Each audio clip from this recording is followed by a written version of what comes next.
Assalamualaikum warahmatullahi wabarakatuh. Shalom, Om Swastiastu, Namo Buddhaya, salam kebajikan.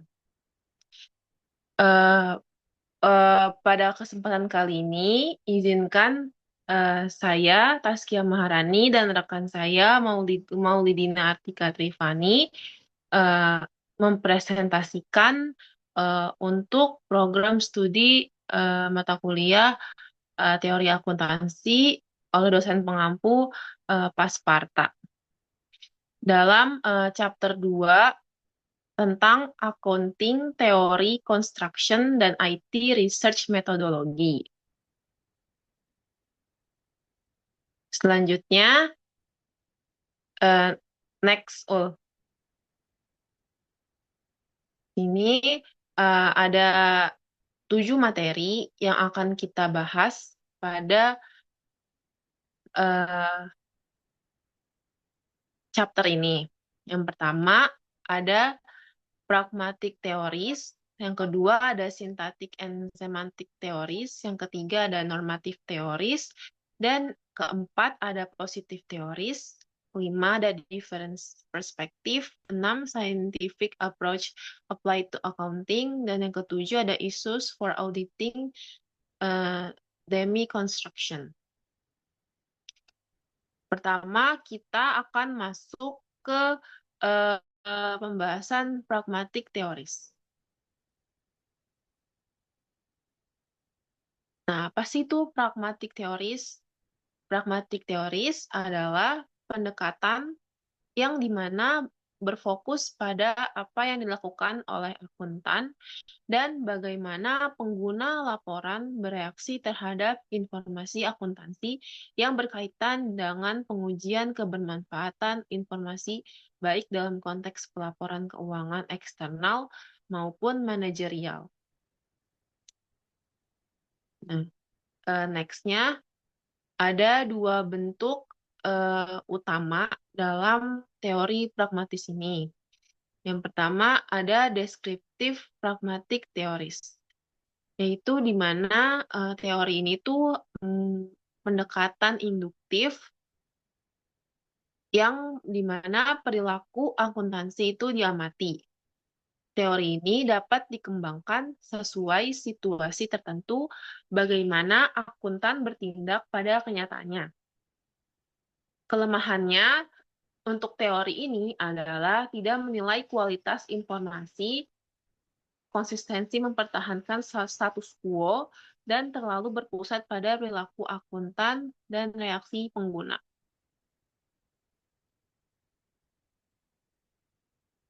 Nah, perilaku akuntan itu tuh bisa meliputi mencatat transaksi, memilih metode depresiasi, dan menilai persediaan. Kritik untuk deskriptif pragmatic teoris ini adalah tidak menilai kualitas informasi, yaitu hanya mengikuti apa yang sudah dipraktikkan sebelumnya, meskipun praktik itu mungkin salah. Yang kedua yaitu konsisten mempertahankan status quo, ini di mana perubahan inovasi itu sulit dilakukan karena didorong hanya berfokus pada apa yang sudah dilakukan.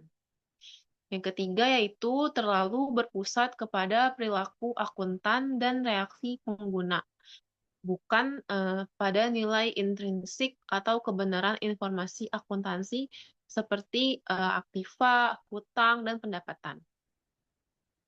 Nah, yang kedua di sini ada psychological pragmatic theories, di mana teori ini tuh didasarkan pada pengamatan atas reaksi para pengguna dan output yang akan dihasilkan oleh akuntan, di mana psychological pragmatic theories ini tuh berfokus juga pada reaksi pengguna laporan keuangan, terus ada investor, pemerintah, dan lain-lain. Terus ada laporan akuntansi ini juga dianggap berguna jika mempengaruhi perilaku pengguna. Tiga ada jika investor atau kreditor mengambil keputusan berdasarkan laba bersih, berarti informasi itu bermanfaat. Jadi untuk teori ini tuh nilai suatu informasi itu diukur dari dampaknya terhadap keputusan, bukan dari ketepatan representasinya atas realitas ekonomi. Nah, kelemahan untuk teori ini tuh beberapa pengguna output akuntan itu memiliki berbagai reaksi atas dasar suara. Reaksinya itu misal ada yang berpikir tidak logis. Terus ada juga beberapa kelompok yang berpikir logis dan membuat perubahan sebelum laporan diterbitkan. Dan juga nih ada salah satu kelompok yang memang tidak berkomentar apapun, jadi dia no comment, padahal seharusnya dia itu memiliki andil juga dalam pengambilan keputusan. Nah, kekurangan ini tuh kekurangan dari teori psikologikal ini dapat bisa dicarikan solusi dengan cara berkonsentrasi pada teori keputusan dan menguji teori tersebut pada sekelompok orang daripada berkonsentrasi pada respon satu individu. Next-nya akan dijelaskan oleh rekan saya yaitu Maulidina Artika Trifani.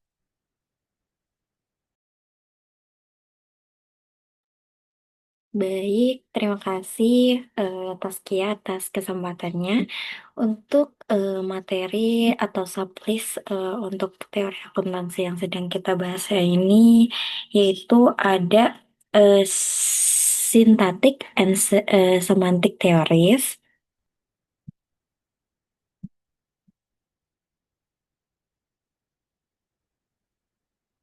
Nah, synthetic theories itu apa sih? Synthetic theories merupakan satu interpretasi dari akuntansi biaya historis. Interpretasi tersebut ialah yaitu yang pertama ada input. Input merupakan sebuah transaksi dicatat dalam vouchers, jurnal, dan juga buku besar. Lalu juga ada proses. Proses ini kegiatannya yaitu ada pencatatan double entry dan juga asumsi. Lalu nanti apa sih outputnya? Nah, outputnya nanti bisa jadi laporan apa aja, laporan laba rugi, dan juga neraca. Next.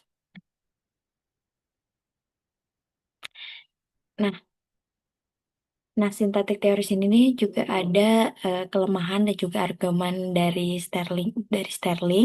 Untuk kelemahannya sendiri yaitu ada 4. Yang pertama yaitu ada angka-angka laba dan total aset bukan hasil observasi nyata, tetapi hanya hasil penjumlahan saldo akun.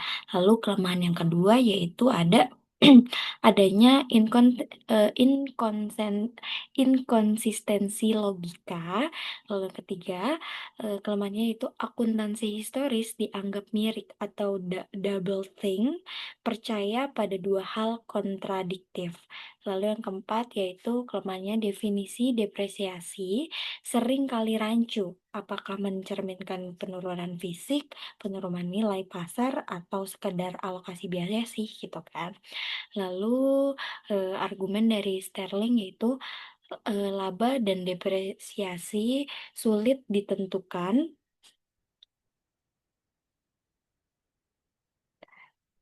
Sulit ditentukan dengan pasti karena tergantung perkiraan masa depan penjualan umur aset. Artinya laba baru benar-benar pasti kalau perusahaan dilikuidasi. Lalu yang kedua, teori biaya historis hanya bermanfaat untuk verifikasi entry jurnal, tapi kurang berguna untuk pengambilan keputusan. Nah, ini kritik terhadap biaya historis melahirkan ide nilai wajar atau fair value dalam catatan yang saat ini yaitu dari IFRS. Next.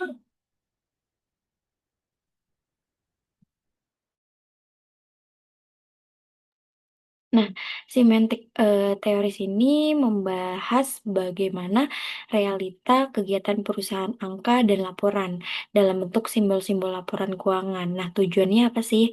Tujuannya supaya pihak eksternal atau investor bisa memahami kondisi perusahaan tanpa harus melihat langsung kegiatannya.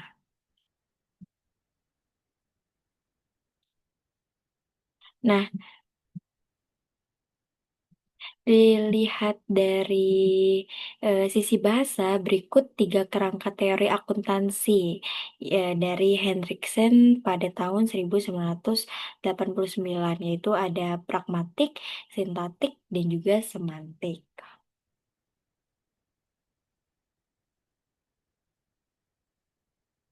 Nah, semantik teoris ini nih ada beberapa hal yang perlu dipertimbangkan dalam kerangka teori, yaitu yang pertama yaitu ada sifat entitas dan lingkungannya, lalu yang kedua tujuan dasar akuntansi keuangan, lalu yang ketiga kebutuhan dan kemampuan pemakaian laporan, lalu yang keempat apa yang harus disajikan, yang kelima bagaimana proses pengukuran dilakukan, yang keenam, batasan pengukuran dan penyajian. Dan yang ketujuh, prinsip umum sebagai pedoman aturan dan prosedur. Nah, sintaktik teoris sama semantik teoris ini ada beberapa eh, kelebihan nih. Di antaranya, oh mohon maaf, tadi maksudnya beberapa kelebihan dan kekurangannya. Nah, untuk selanjutnya normatif teoris akan dijelaskan oleh rekan saya, dilanjutkan oleh Taskia. Silakan. Izin menambahkan untuk materi sebelumnya di Maul tadi ada sintaktik teoris sama semantik teoris.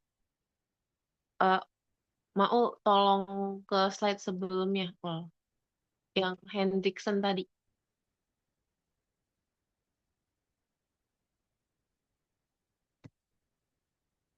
Dan di sini ada tiga menurut kerangka kerangka teori akuntansi menurut Hendriksen sih ada tiga pragmatik, semantik, dan sintaktik. Nah, di mana ketiga ini tuh apa sih pragmatik, semantik, dan sintaktik? Nah, pragmatik itu adalah di mana teori kerangka akuntansi ini melihat laporan akuntansi dipakai dan dimanfaatkan oleh pengguna lebih ke eh, untuk apa gitu laporan keuangan itu untuk dipakai. Nah, terus yang sintaktik ini itu membahas tentang aturan dan struktur dalam membuat laporan keuangan atau akuntansi. Dimulai dari cara menyusunnya, terus ada juga hubungan antar unsur-unsurnya, kayak dimulai dari jurnal, terus buku besar, terus ke neraca. Nah, semantik ini itu di mana membahas tentang makna dari simbol atau istilah dalam akuntansi yang lebih ke spesifik. Jadi di mana lebih ke ngebahas tentang hubungan antar akun-akunnya. Jadi intinya teori akuntansi ini yang baik itu harus mencakup aturan penggunaan, aturan penyusunnya, dan makna dari laporan keuangan itu sendiri. Jadi harus mencakup eh, ketiga unsur ini. Nah, untuk selanjutnya di sini ada tentang sintaktik teoris dan semantik teoris. Perbedaan antara sintaktik dan semantik. Boleh ke apa namanya? Next slide-nya. Lagi.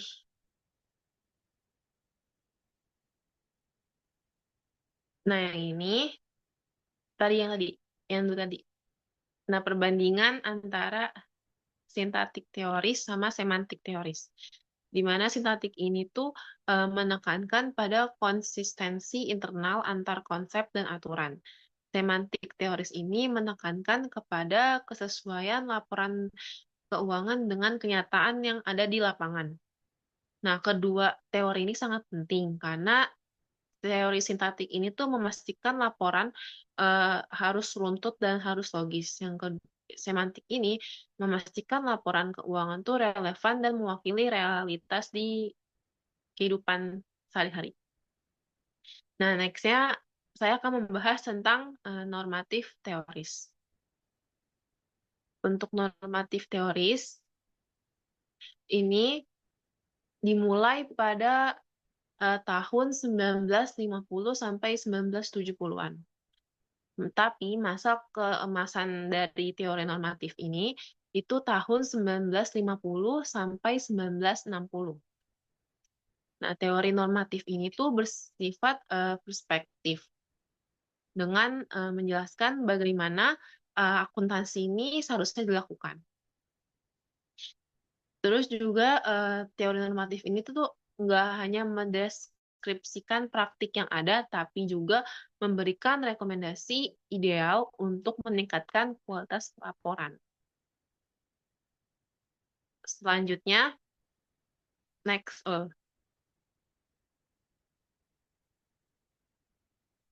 lagi-lagi.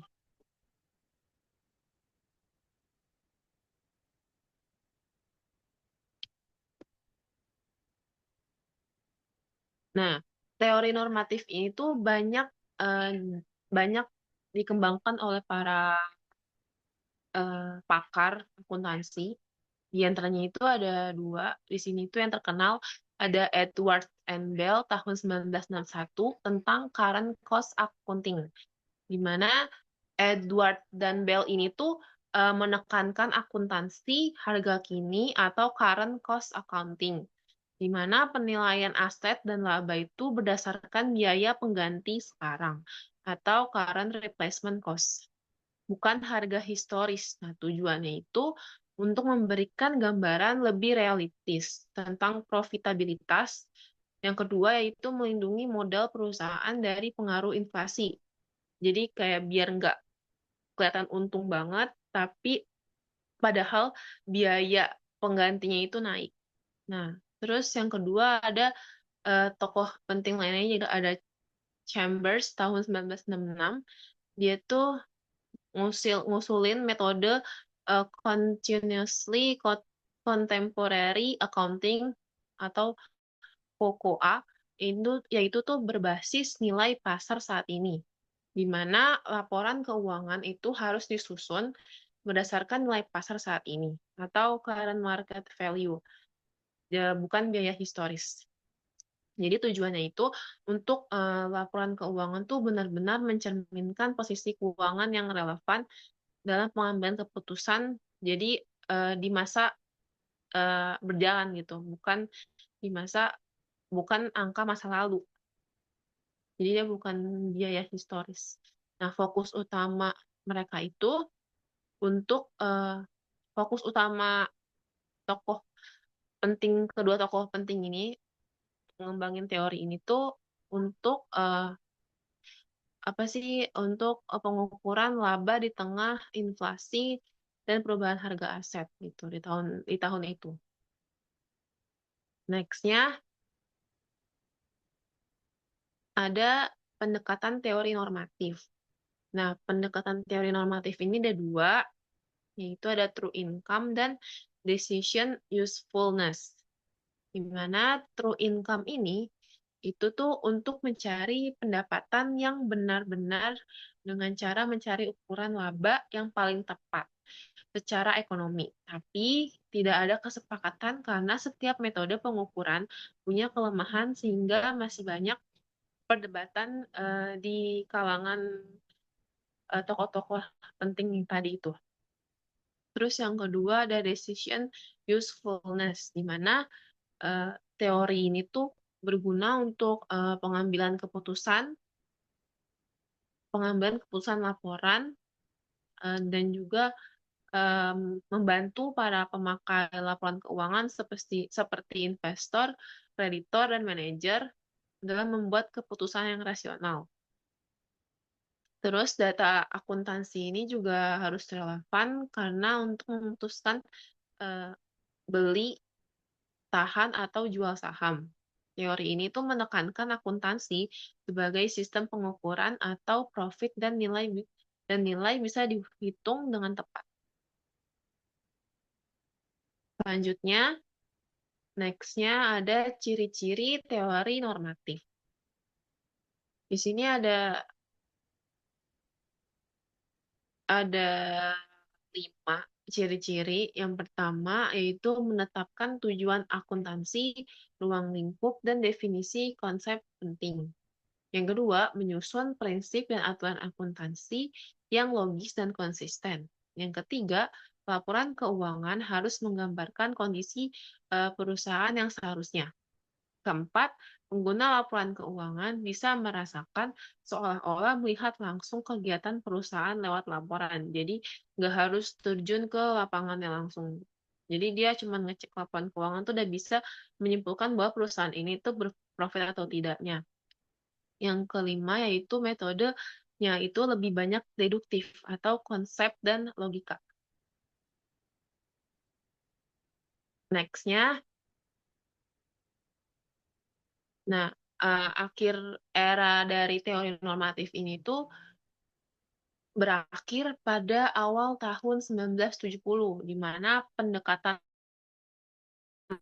mulai ditinggalkan karena ada banyak alasan mengapa teori ini ditinggalkan. Yang pertama itu karena terlalu banyaknya teori berbeda, jadi nggak konsisten gitu. Yang kedua,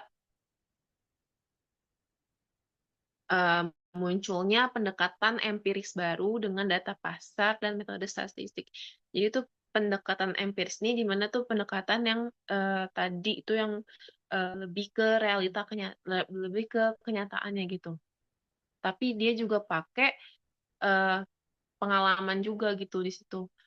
Nah, yang ketiga ada digantikan oleh positive accounting theory. Ini yang dimana tuh teori ini berfokus pada menjelaskan praktiknya tadi dengan dasar empiris.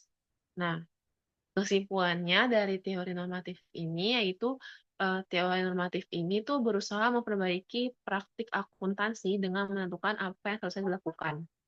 Yang kedua, meski bermanfaat, tetapi teori ini gagal dalam menjadi teori yang dominan karena terlalu normatif dan subjektif dan juga sulit diuji karena berdasarkan konsep dan logika tadi.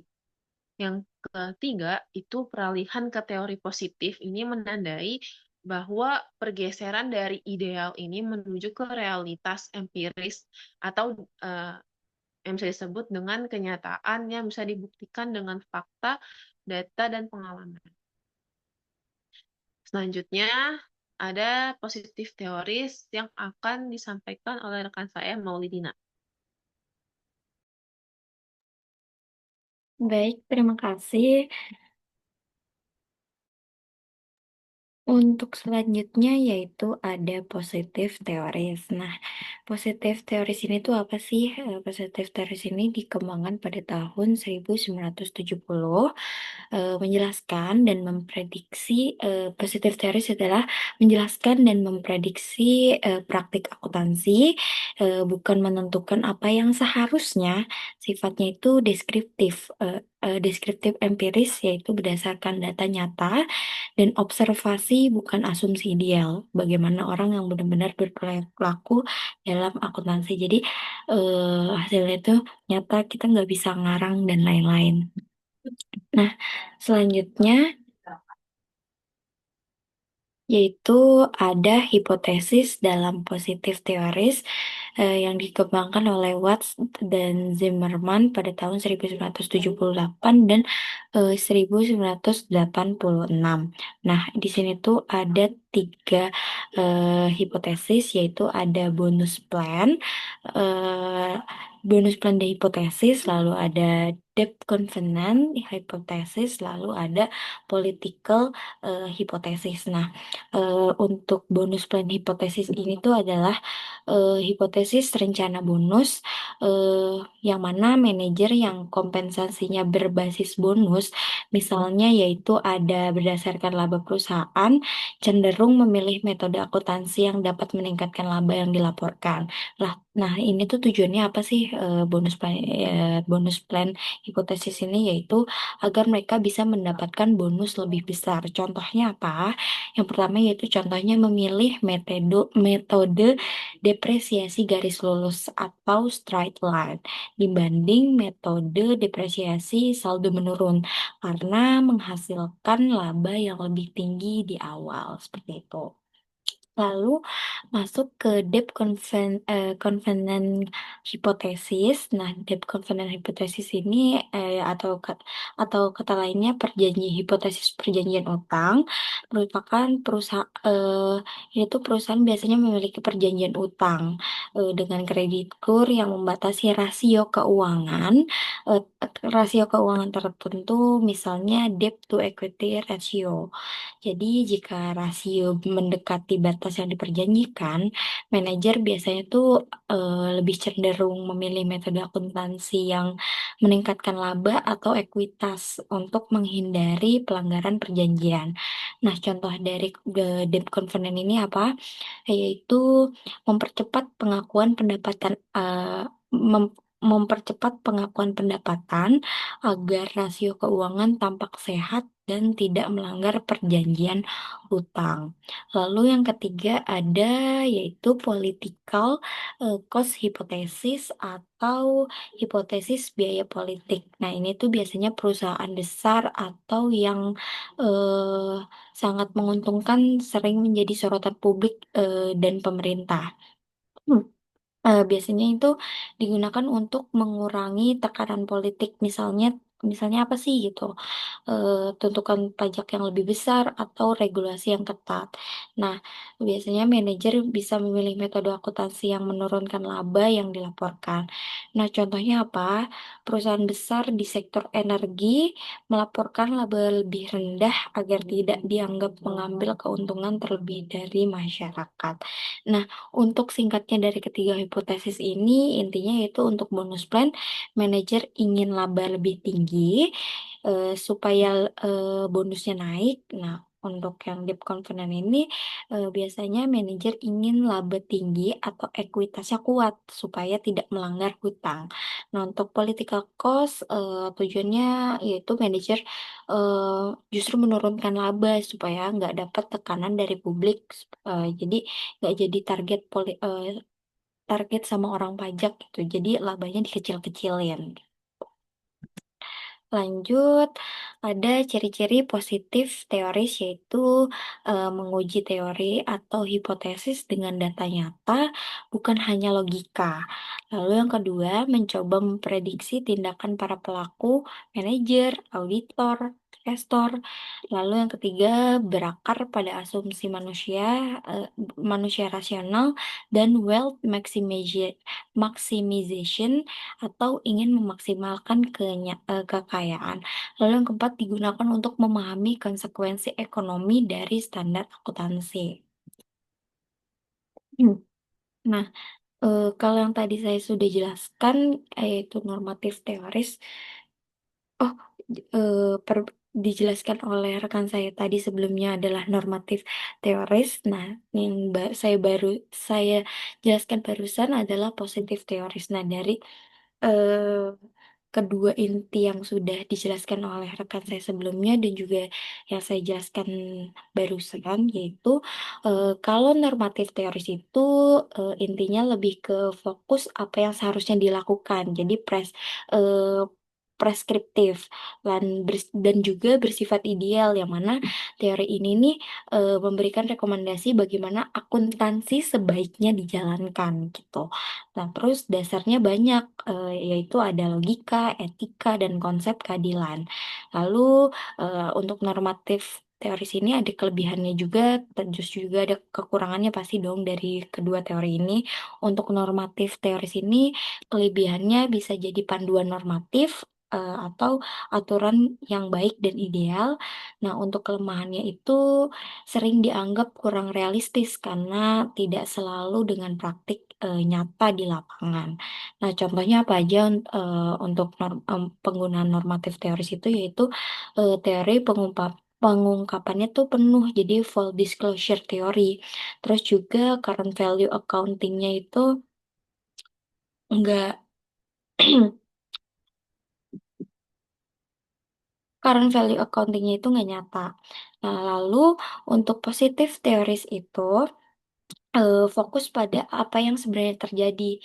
Jadi kalau yang normatif teoris itu apa yang harusnya dilakukan sih. Nah, tapi kalau positif teoris itu sesuai kenyataan aja apa yang ya, apa yang emang terjadi di lapangan gitu. Nah, terus kalau positif teoris ini bersifatnya realistis. Jadi berusaha menjelaskan dan memprediksi perilaku manajer, investor dan juga auditor atau yang dan lain-lainnya maupun pihak internal maupun eksternalnya. Nah, untuk dasar positif teori ini tuh banyak pada observasi dan juga penelitian empiris. Nah, terus juga kelebihannya yaitu ada hanya menjelaskan dan memprediksi tapi tidak mohon maaf, kelebihannya lebih praktis karena sesuai dengan realita. Nah, untuk kelemahannya itu hanya menjelaskan dan memprediksi, tapi nggak memberikan arahan apakah itu benar atau salah. Jadi ya udah yang sesuai di lapangan, ya itulah hasilnya gitu. Jadi nggak memandang itu tuh benar atau salah gitu. Nah, contohnya tuh apa aja? Bonus plan hipotesis, deep confidence hipotesis, dan juga political cost hipotesis yang sudah saya jelaskan sebelumnya. Next, untuk different perspektif akan dijelaskan oleh rekan saya Taskia. Silakan Taskia. Terima kasih, Maul. Jadi untuk materi different perspektif. Nah, dalam akuntansi, different perspektif atau berbagai perspektif ini mengacu pada sudut pandang yang berbeda dalam memahaminya dan juga menganalisis serta menyajikan informasi keuangan. Nah, dalam different perspektif di akuntansi ini, itu tuh mempengaruhi bagaimana satu transaksi itu dicatat, laporan keuangannya disusun, serta bagaimana informasi itu diinterpretasikan oleh berbagai pihak.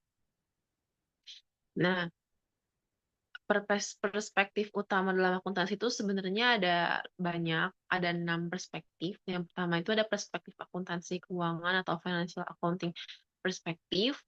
Terus juga ada perspektif akuntansi manajerial atau managerial accounting perspektif. Yang ketiga ada perspektif pemangku kepentingan atau stakeholder perspektif. Yang keempat ada perspektif etis dan sosial atau ethical dan social accounting perspektif. Dan yang kelima adalah perspektif historis versus perspektif nilai wajar. Yang keenam ada perspektif konservatif versus agresif dalam pelaporan. Nah, untuk di different perspektif ini, saya akan membahas hanya dua perspektif utama yang sering dibandingkan dalam akuntansi. Jadi di different perspektif ini ada dua perspektif yang dibandingkan. Yang pertama ada ilmiah atau scientific perspektif. Dan yang kedua ada naturalistik atau naturalistik perspektif. Yang ilmiah ini di mana akuntansi itu sebagai suatu yang objektif, nyata, bisa diukur dan juga bisa diuji. Jadi teori ini tuh dibangun dengan dasar hipotesis, pengumpulan data, analisis statistik, generalisasi. Nah, tujuannya untuk membuat teori ini tuh berlaku secara umum lintas perusahaan dan waktu.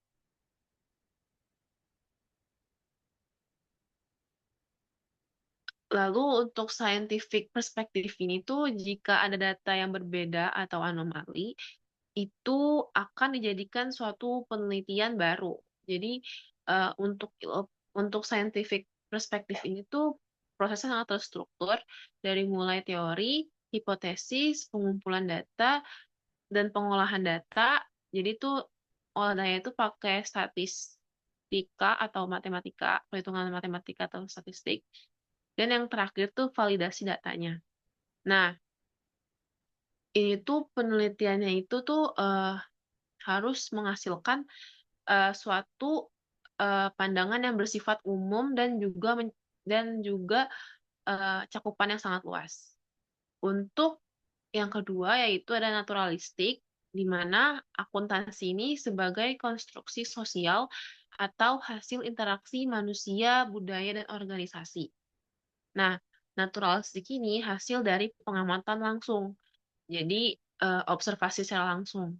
Tentu ada studi kasusnya juga, dan pemahaman konteks spesifik, secara spesifik, dengan tujuan untuk menjawab pertanyaan apa yang sebenarnya terjadi di dunia nyata dan bukan sekedar membuat hukum hukum yang hukum yang umum.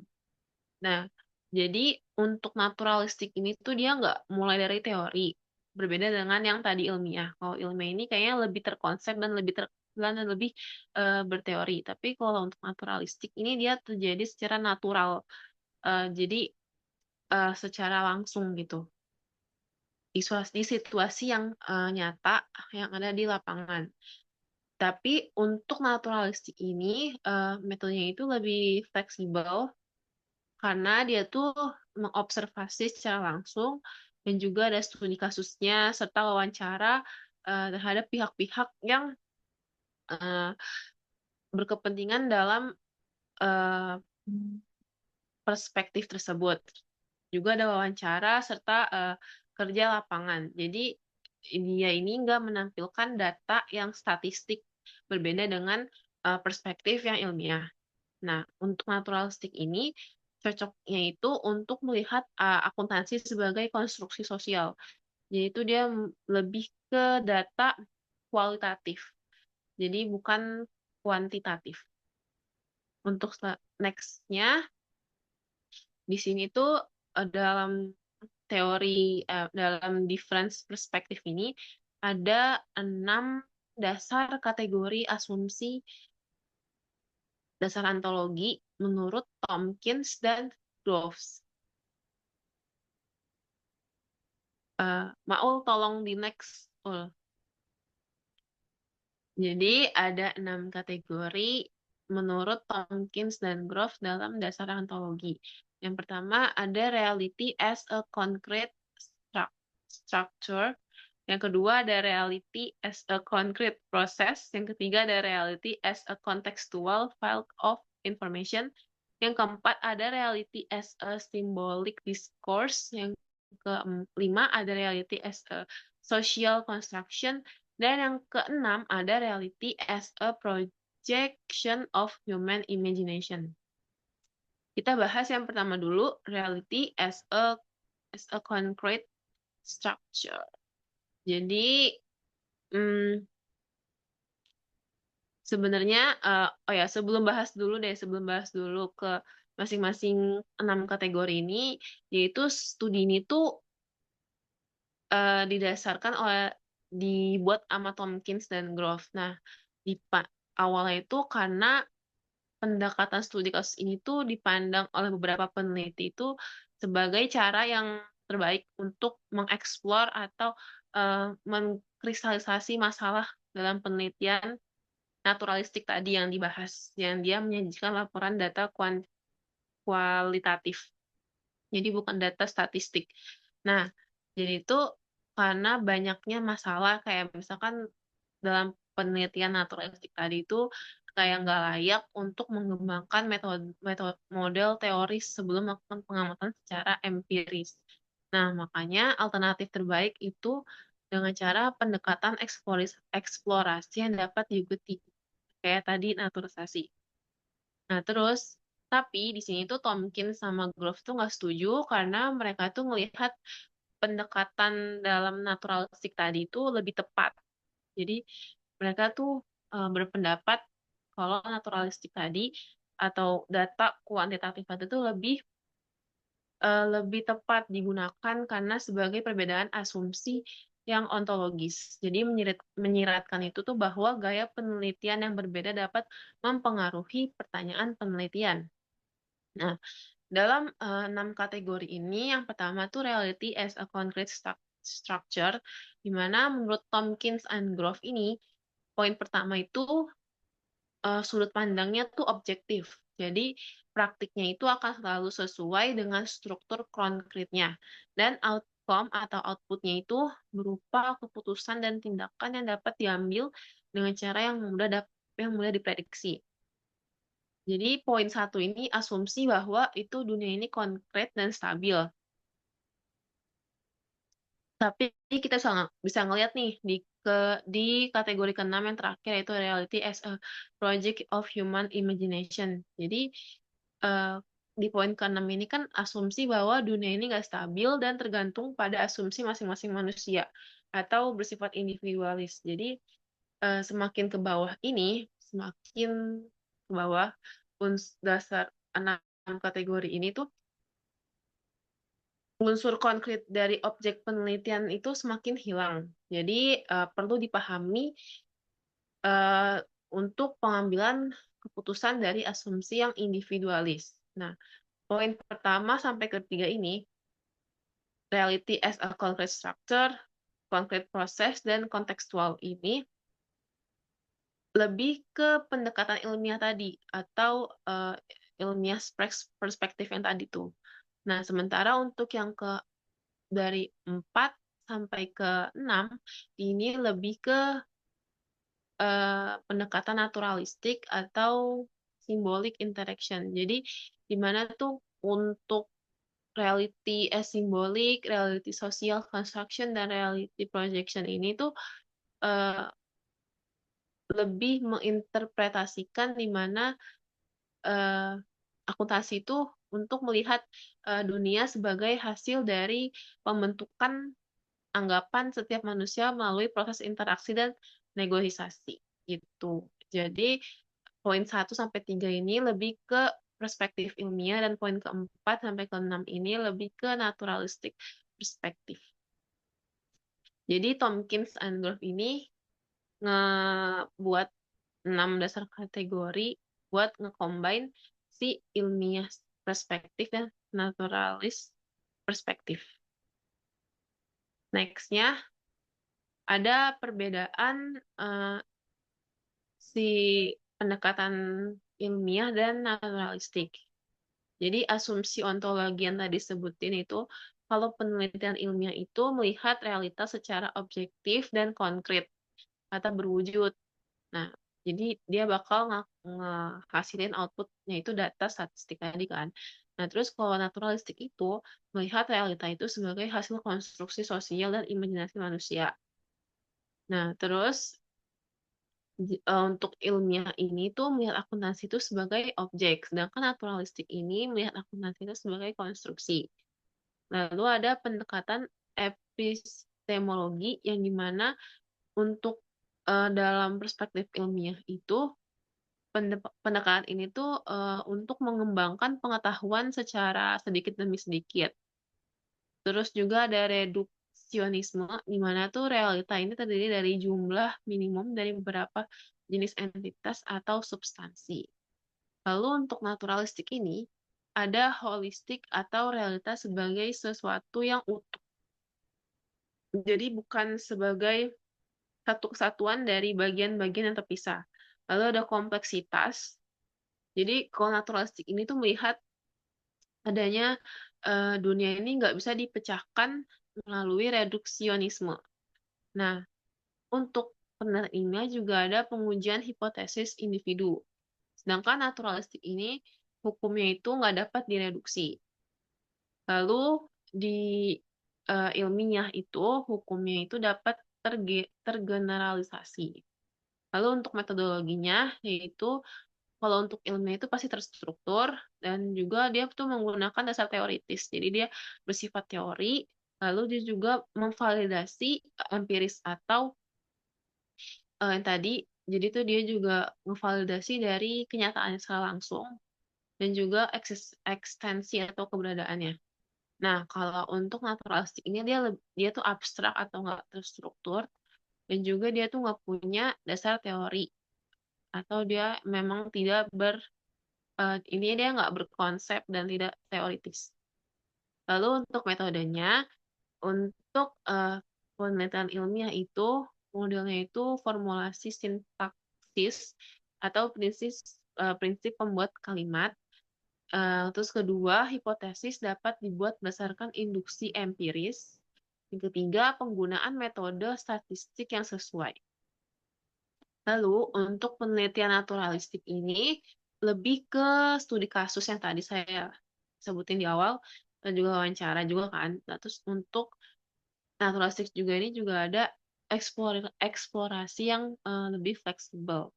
Jadi dia harus mengeksplor, terus melakukan wawancara, dan dia juga harus menceritakan atau mengalami peristiwa di kejadian sehari-hari. Selanjutnya, untuk materi scientific approach applied to accounting akan dijelaskan oleh rekan saya Maulidina. Baik, terima kasih Taskia. Izin saya akan menjelaskan materi list ke-6 yaitu Scientific Approach Applied to Accounting. Nah, atau bahasa Indonesia itu penerapan pendekatan ilmiah dalam akuntansi. Ini nih apa sih artinya? Nah, eh, pendekatan ini penggunaan metode ilmiah dalam memahami, mengembangkan, dan menerapkan akuntansi agar tidak hanya berupa praktik pencatatan, tapi juga memiliki dasar teori yang kuat, objektif, dan juga dapat diuji seperti itu. Nah, mohon maaf sebelumnya untuk materi tahapan ini nggak saya cantumkan di PPT, namun saya akan jelaskan untuk tahapan pengaplikasian pendekatan saintifik ini tuh ada beberapa tahapan, itu ada 5. Yang pertama itu ada observation atau observasi. Ini tuh mengamati praktik akuntansi dan fenomena ekonomi yang terjadi di perusahaan atau masyarakat. Nah, contohnya apa sih untuk tahapan ini? Yaitu mengamati bagaimana perusahaan melamporkan laba dan reaksi investor.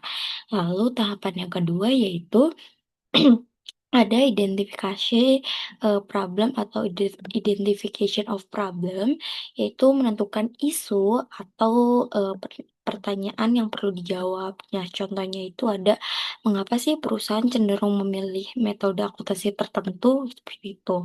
Nah, untuk tahapan yang ketiga yaitu ada formulation of hypothesis atau merumuskan hipotesis.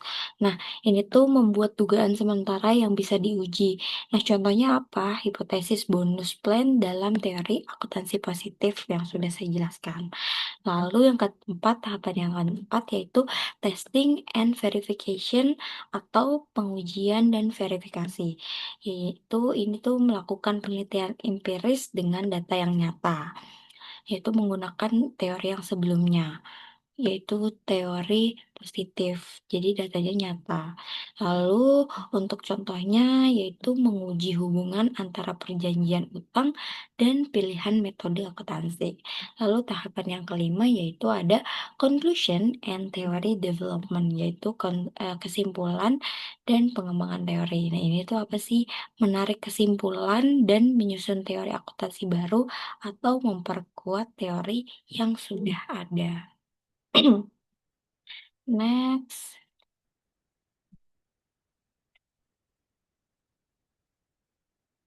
Nah, tujuan pendekatan ilmiah dalam akuntansi itu yaitu yang pertama yaitu ada pendekatan ilmiah dalam akuntansi berusaha memberikan dasar yang sistematis dan dapat diuji untuk praktik akuntansi.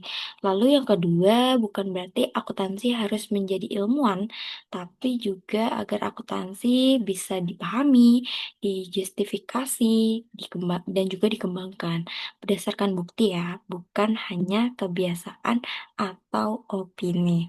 Nah, tambahannya sebenarnya tujuannya tuh nggak hanya dua ini, yaitu yang ketiga ada membuat akuntansi lebih objektif dan dapat dipertanggungjawabkan. Lalu yang keempat, mengubah akuntansi dari hanya sekedar praktik pencatatan, tapi juga bisa menjadi ilmu pengetahuan yang sistematis. Lalu yang kelima, menjelaskan mengapa sih praktik akuntansi itu terjadi. Jadi nggak hanya bukan bagaimana cara mencatatnya gitu, tapi kita tuh tahu kenapa ini bisa terjadi. Oh gini ya, gitu. Jadi singkatnya, scientific approach in accounting in the application of scientific methods itu observasi, hypothesis testing, and theory building to explain and improve accounting practice gitu.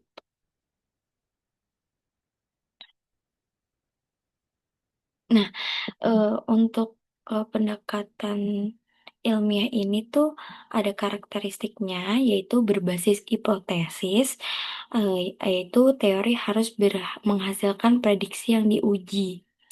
Lalu yang kedua dapat diuji secara empiris, jadi pengujiannya itu dengan data nyata, bukan berupa asumsi spekulatif. Lalu bersifat tentatif, ini maksudnya hasilnya bukan kebenaran absolut, tapi kesimpulan sementara yang bisa direvisi jika ada bukti baru. Lalu karakteristik yang terakhir yaitu replikatif, itu penelitian harus bisa diulang oleh peneliti lain untuk memastikan validasinya atau validitasnya. Next.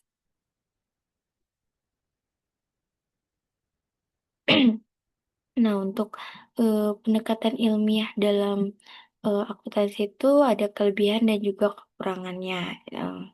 Yaitu yang pertama ada kelebihannya terlebih dahulu. Pendekatan ilmiah dalam eh, Potensi itu yang pertama membantu mengembangkan pengetahuan berbasis bukti, lalu memberikan justifikasi lebih kuat terhadap standar dan praktik akuntansi, lalu kelemahan yang terakhirnya itu memungkinkan prediksi yang lebih baik mengenai dampak kebijakan akuntansi.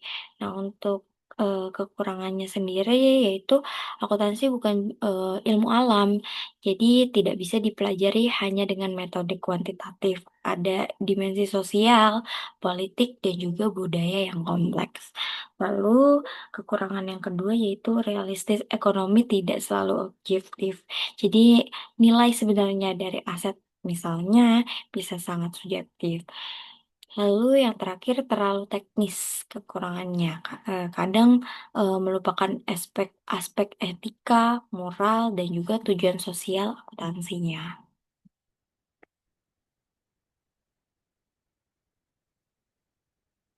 Nah, untuk eh, pendekatan ilmiah ini kadang terjadi terjadi kesalahpahaman atau konsepsi tujuan.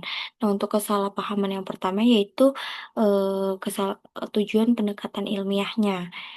Itu yang pertama, kadang banyak orang mengira bahwasannya akuntan itu menerapkan pendekatan ilmiah otomatis itu menjadi seorang ilmuwan gitu.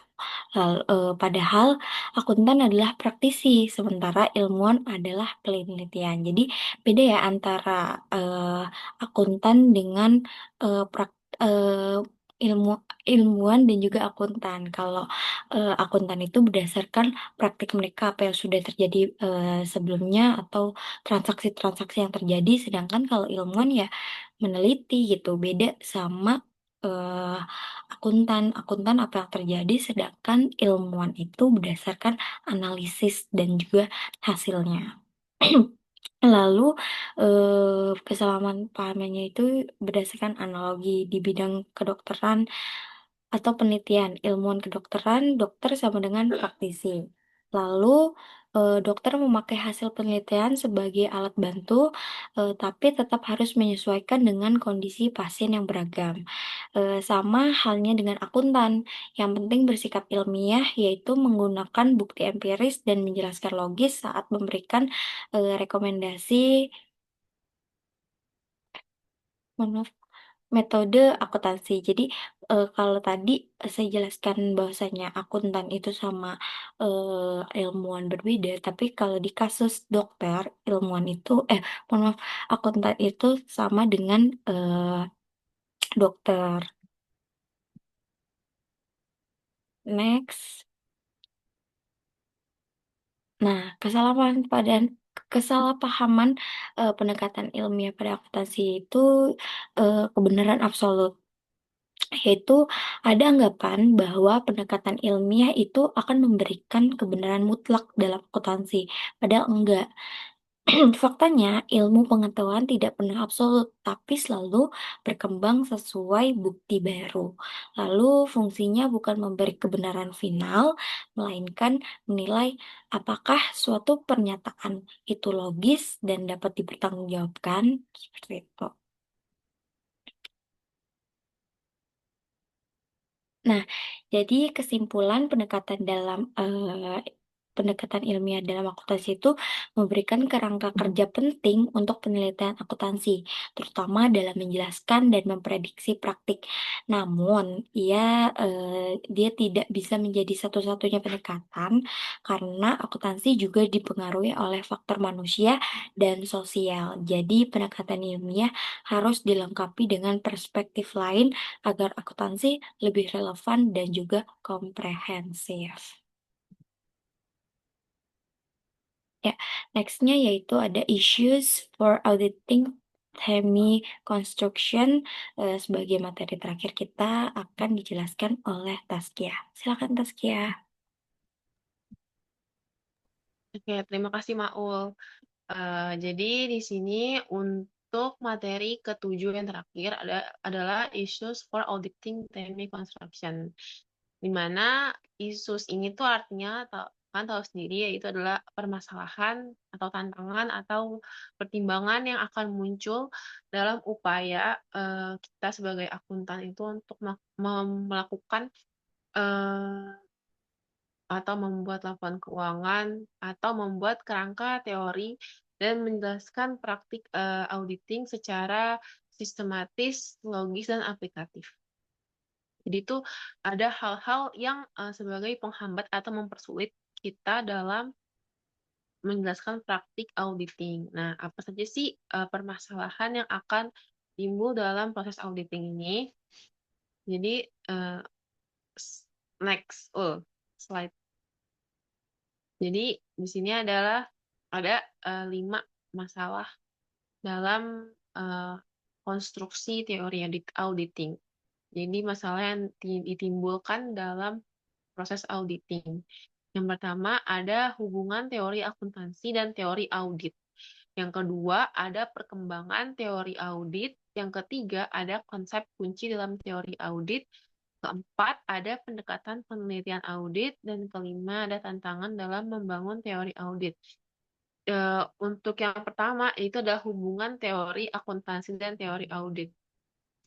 Di mana untuk hubungan antara teori akuntansi dan teori audit ini, itu sendiri memiliki perbedaan dalam teorinya. Yang pertama, teori akuntansi ini tuh lebih berfokus kepada pengukuran, pencatatan, dan pelaporan informasi keuangan. Sedangkan teori audit ini berfokus kepada pemeriksaan dan penilaian laporan keuangan yang disajikan secara wajar, secara realistis. Eh, maaf, maaf, maaf. Eh, ke, nah itu. Nah, masalahnya itu ada di teori audit itu mengandalkan asumsi bahwa laporan keuangan disusun berdasarkan prinsip akuntansi. Sedangkan teori audit ini mengawasi dan mengevaluasi. Dan untuk perkembangan teori audit yang kedua, untuk perkembangan teori audit di mana tuh teori audit ini bersifat normatif. Jadi menetapkan apa yang seharusnya dilakukan auditor.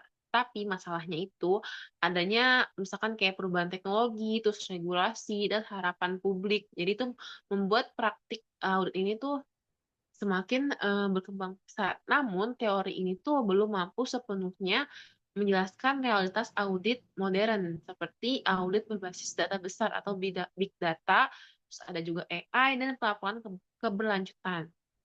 Yang ketiga ada konsep kunci dalam teori audit.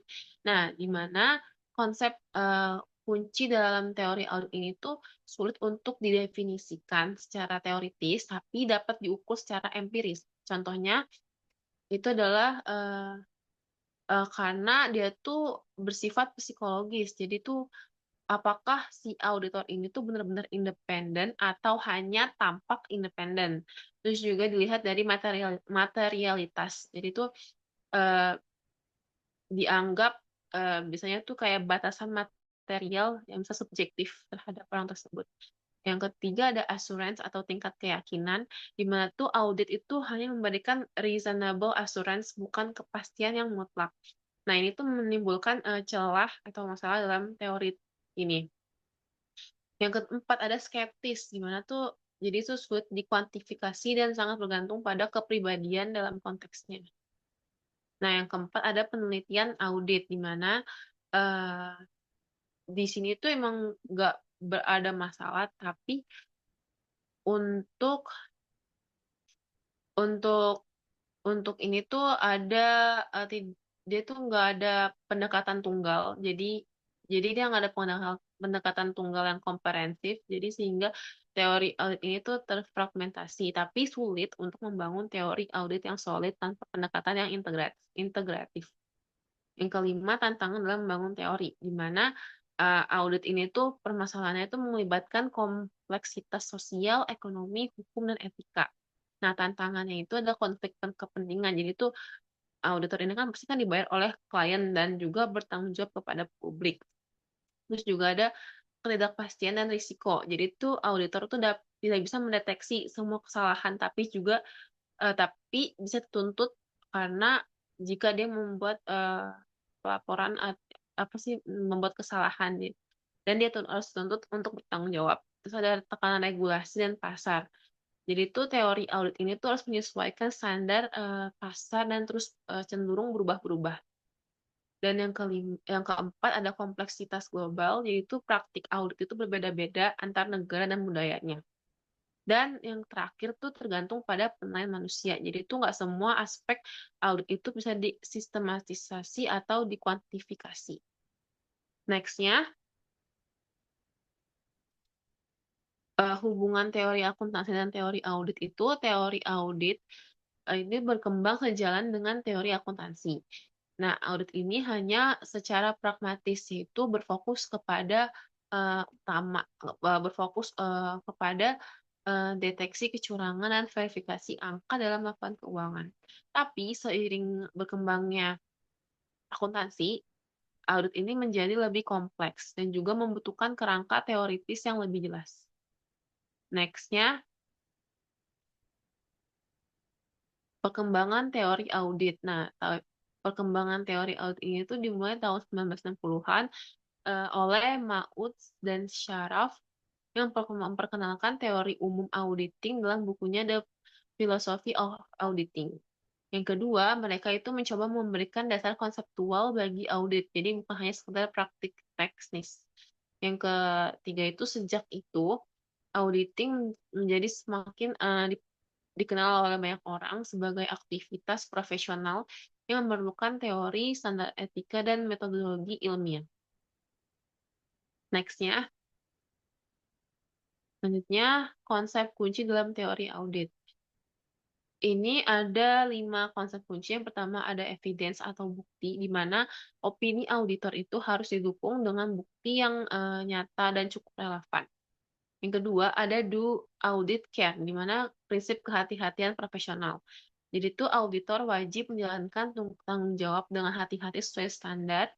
Jadi dia nggak boleh berpihak kepada satu pihak. Jadi ada sifatnya itu netral. Yang ketiga ada independen, ya yang tadi dibahas. Itu dia nggak boleh mempengaruhi kepentingan manajemen dan nggak boleh berpihak ke salah satu pihak. Gitu. Jadi ya tetap sifatnya netral. Yang ketiga ada fair presentation, di mana penyajian dalam laporannya itu secara wajar atau realistis, di mana laporan keuangan ini menyajikan laporan posisi dan kinerja perusahaan secara adil, jadi nggak boleh dilebih-lebihkan.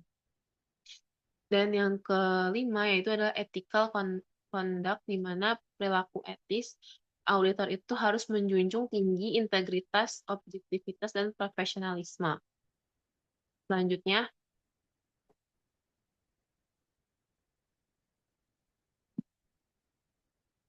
Maul, next Ul. Lalu ada pendekatan penelitian audit. Di sini ada dua pendekatan. Yang pertama eksperimental, yaitu meneliti perilaku auditor saat membuat keputusan. Misalnya bagaimana auditor itu mengevaluasi risiko dalam salah saji laporan keuangan. Kedua ada positif, di mana menjelaskan fenomena audit secara empiris. Misalnya, mengapa perusahaan itu membayar audit fee atau biaya audit dalam jumlah tertentu. Terus faktor apa saja sih yang mempengaruhi permintaan audit dan bagaimana hubungan antara audit dan kualitas laba. Nextnya, tantangan dalam membangun teori audit. Nah, audit itu nggak hanya teknis, tapi juga terkait kepercayaan publik. Jadi, banyak aspek audit itu bersifat subjektif, misalnya mengenai materialitas atau risiko.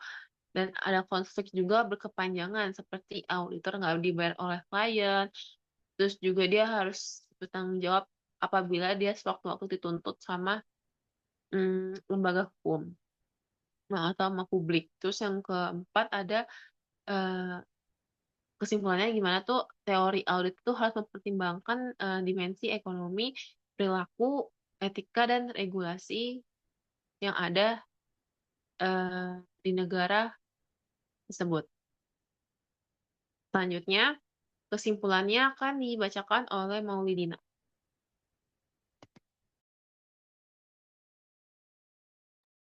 Baik, terima kasih Taskia atas pemaparan materi yang ketujuhnya. Izin saya akan melanjutkan terkait kesimpulan yang sebelumnya sudah dijelaskan oleh Taskia. Nah, jadi kesimpulannya adalah sama seperti akuntansi, auditing memerlukan teori untuk memberikan dasar yang kuat bagi praktik profesional. Teori audit menekankan bukti independensi dan etika. Penelitian modern menggabungkan pendekatan eksperimental, positif, dan perilaku untuk memahami peran auditor dalam sistem keuangan. eh, Sedikit quotes yang ingin saya berikan terkait dengan 7 materi yang sudah saya jelaskan bersama rekan saya, Taskia. Quote pertama itu jadi teori akuntansi adalah fondasi. Jadi praktik akuntansi adalah bangunannya. Jadi tanpa teori akuntansi hanyalah catatan angka.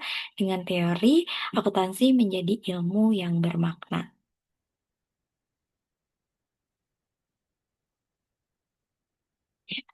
Terima kasih.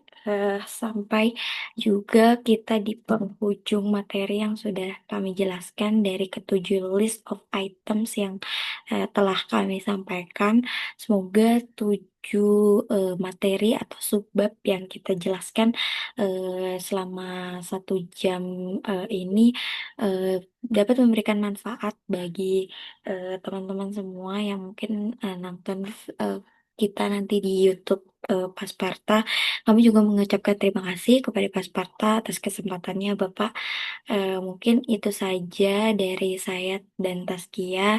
Jika terdapat kekurangan atau salah kata atau penulisan dalam PPT yang kami sajikan, mohon dimaafkan. Kurang lebihnya mohon maaf. Mungkin kalau misalkan ada salah saran maupun kritik, boleh silakan nanti kalau udah di post sama Pasparta di YouTube, silakan kasih kritik dan saran di kolom komen. Terima kasih, kurang lebihnya mohon maaf. Wabillahi taufiq wal hidayah. Wassalamualaikum warahmatullahi wabarakatuh. Terima kasih teman-teman semuanya. Terima kasih Taskia.